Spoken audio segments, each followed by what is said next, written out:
हरे हरे राम राम राम हरे हरे कृष्णा हरे हरे राम राम राम हरे हरे हरे कृष्णा कृष्णा कृष्णा हरे हरे हरे राम राम हरे हरे कृष्णा कृष्णा हरे हरे पुंडलिकावरद श्री ज्ञानदेव तुकाराम माऊली ज्ञानेश्वर महाराज की जय पांडुरंग भगवान की जय रामचंद्र भगवान की जय हनुमान मारुति महाराज की जय हर हर महादेव नवनाथ महाराज की जय नमो विठ्ठला राजया पांडुरंगा नमो रुक्मिणी माऊली ज्ञानगंगा नमो पुंडलिका नमो चंद्रभागा नमस्कार माझा श्री रुक्मिणी पांडुरंगा श्री गणेशाय नमः श्री सरस्वती नमः श्री गुरुभ्यो नमः जय जय जगदुदारा जगदा मिश्रिता रुक्मिणी वरा दीनबंधू दया सागरा वीर्य सुरवरा तू एक तरे आयसा प्रभू समर्थ सर्वा सुरवरा प्रति जैसा मेधवा तरी आता कृपार्णवा ग्रंथाधारी एका गजाननं भूतगणादिसेवितं कपित्थजम्बो बलचार भक्षणं उमासुतं शोकविनाशकारकं नमामि विघ्नेश्वर पाद पंकजं प्रस्तुत प्राप्तस्थळी प्रसंगी ग्रंथकर्ते नरहरी मालू यांनी 32व्या अध्यायाला सुरुवात केलेली आहे। भगवान परमात्माची स्तुती करत असताना तुम्ही समर्थ आहात आणि आमची ही जी काही ग्रंथाची सेवा आहे ती पूर्णत्वाला न्या। मागील अध्याय कथागण चौरंगी बैसे तपा कारण उपरी गुरुक्षम चिंद्रनंदन गिरनार गिरे पोचले। मागच्या अध्यायामध्ये आपण चौरंगीनाथाचं कथा ऐकलेली आहे। चौरंगीनाथाला त्या ठिकाणी राजानं सजा दिली। त्याचा परिणाम असा झाला की पुढे चालून गोरक्षनाथ मच्छिंद्रनाथ यांनी त्यांच्यावर कृपा केली। राजाकडून त्यांना मागून घेतलं आणि त्यांना खांद्यावर घेऊन गिरनार पर्वतावर घेऊन गेलेले आहेत। पोचला परी आनंद भरित प्रेम वंदिला मच्छिंद्रनाथ पुढे पाताच्या त्रिसुत आनंद डोही बुडाला।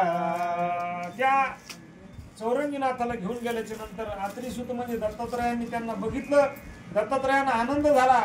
आता नवनाथापैकी एक असणारे हे चौरंगीनाथ होतील आणि आपल्या नाथ संप्रदायाचा प्रचार प्रसार जगामध्ये करतील। मच्छिंद्रा ते कवळूनी हृदय मने माझी आणि सगळे आई सुमिनले तुझे ठाये मार्ग पाये पाळसा पडे। मच्छिंद्रनाथाने काय केलेले मच्छिंद्रनाथाला कवळलेलं आहे त्यांनी चौरंगीनाथानं आणि त्यावेळेला आनंद झाला।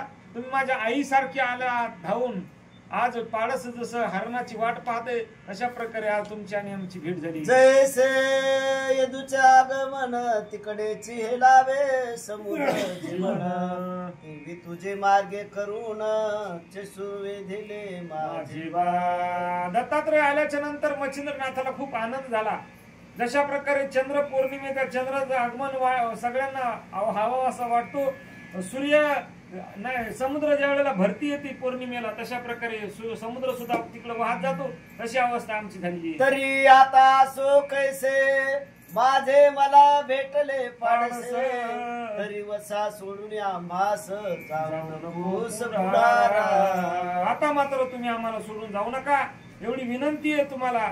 जशा प्रकारे हरणीची आणि पाळसाची भेट व्हावी तशी आज आमची आणि तुमची भेट झालेली आहे। ऐसी द्रुत व्रतिमती एक झाली उभय व्यक्ती जैसे जळा जळा प्रती मिळवेता। जशा प्रकारे पाण्याला पाणी मिळाल्याच्या नंतर ऐक्य होतो हो कोण कोणतं आहे वेगळं अशा प्रकारचं राहतच नाही तशा प्रकारची अवस्था दोघंही एक झालेली आहे। बघ नाना योग गोष्टी विचार प्रसंग तीर्थगमनादि योग संयोग दुःख सुखादि सकळ प्रयोग एकमेकाने वेदले। आईची आणि लेकीची भेट झाल्याच्या नंतर जसं सुख आणि दुःख सांगू सुखाची या गोष्टी अशा प्रकारे सुख दुःखाच्या गोष्टी झालेल्या आहेत। आणि एकमेकाचं सुख आणि दुःख वितरित केलेलं आहे. आसन भोजन शयन सदा सनिद मच्छिंद्र मुने जैसे अर्भका तांडुले म्हणे माय नातळी होईना. आसन वसन भोजन शेनी सगळीकडे एकच ठिकाणी दोघं जण राहत आहेत.